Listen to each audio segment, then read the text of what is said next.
Je voudrais vous parler d'un trouble méconnu qui me touche, mais surtout pour tous ceux qui ne le pourront pas.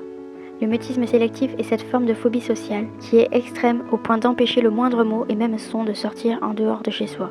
C'est un trouble anxieux qui touche 7 enfants sur 1000, mais aussi de nombreux adultes sans aucune prise en charge appropriée en France. Débutant le plus souvent à l'école, cette peur incontrôlable et irraisonnée font que les cordes vocales se tétanisent, mais aussi tout le corps. Les gestes sont incertains, le regard fuyant, ajouté à une grande sensibilité.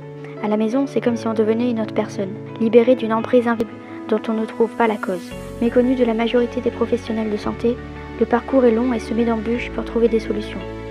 Seule une association propose une sorte de programme de libération de la parole pour les enfants.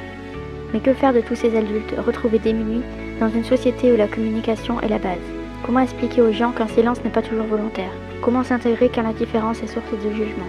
Sans compter toutes les conséquences que des années de silence apportent. Souffrir de mutisme adulte, c'est éviter tout un tas de situations et affronter celles qui sont inévitables, la boule au ventre. C'est redouter la moindre interaction sociale, même un regard, un bonjour du voisin. Parce que peut-être que tu arriveras à sortir un mot qui sera par chance audible, ou peut-être rien du tout, et que tout ton être aura juste envie de s'excuser, de fuir.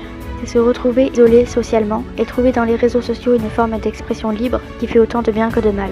C'est se contenter de likes et de vues pour avoir l'impression de faire partie d'une communauté.